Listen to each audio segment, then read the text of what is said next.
Go! Magandang oras mga kababayan, mga ka-Golden Boy, mga ka-sports. Well, meron ba kayong problema sa inyong mga running shoes? Pwedeng masolusyonan yan gamit ang athletic sole. Itong swelas na sinusuksok, yung tinatawag natin na dila ng ating running shoes. Kasi kapag nasira na ito ay hindi na komportable yung ating paa na tatakbo pa dahil medyo masakit na at cushion kasi yan, parang kutson yan sa ating sapatos, yung kanyang sole or suela, yung dila-dila na tinatawag. So ito sa anak ko ay ano na dahil sa kate-training ay nalata yung suela. Fastest runner.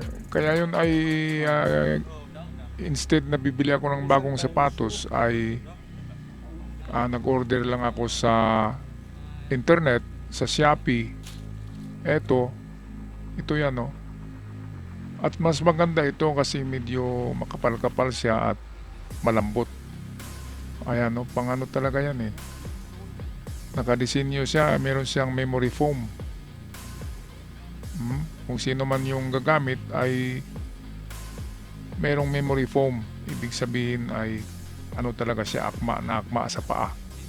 Habang ginagamit ito ay babakat yung paa diyan. Kaya komportable ang pagtakbo.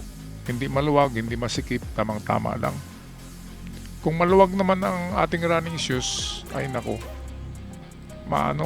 ma-injured ang ating paa niyan.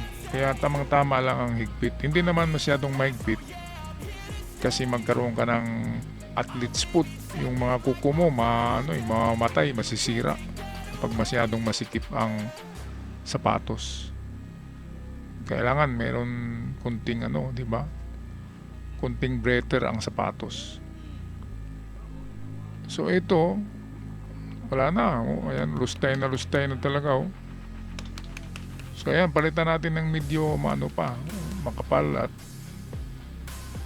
saktong-sakto talaga sa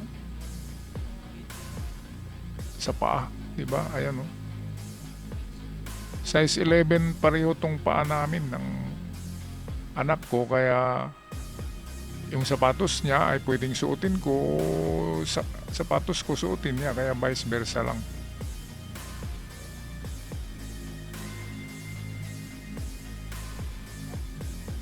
Ayan, so yan ang ating solusyon na instead bibili tayo ng bagong sapatos ay palitan muna natin yung suela. Meron na bibili sa Shopee kaysa bibili tayo ng bagong sapatos. At hindi lang yan, kung yung sapatos nyo ay maganda pa at hindi maganda yung suela niya, ay pwede yung di ba? Pwedeng palitan o pwedeng sapawan lang or dublihan, di ba? Kung masyadong maluwag, yun ang gawin, idudublihin lang yung suela. Pero maganda talaga tanggalin yung lumang suela at ipalit yan para hindi sisikip yung sapatos. Okay, so parehong palitan dahil lata na yung ayan sino bang sapatos ang tatagal kapag araw-araw ka na tinitraining ng trainer sa school? Iba yung itong training ko ay weekly lang ito, pero yung sa eskwelahan nila ay araw-araw sila nandito sa grandstand at iba pang sports.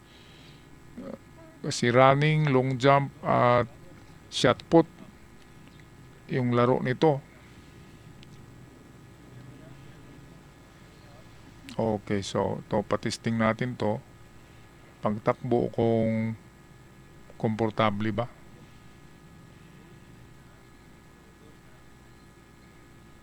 Ito ang mga sikreto ng runner Kailangan talaga na meron kang sapatos na magaan.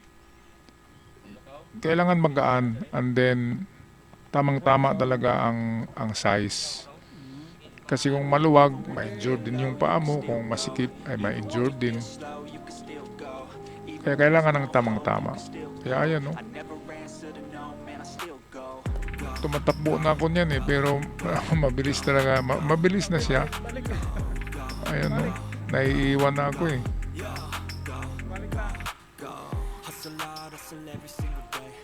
So mag-isang buwan pa ang ang training, medyo nag-improve.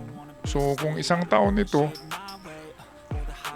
para sa susunod na taon na preparasyon ay o sa palarong pambansa ay siguradong lalakas pa tong batang to.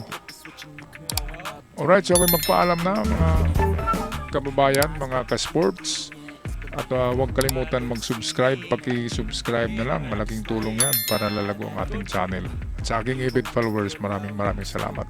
Hanggang sa muli.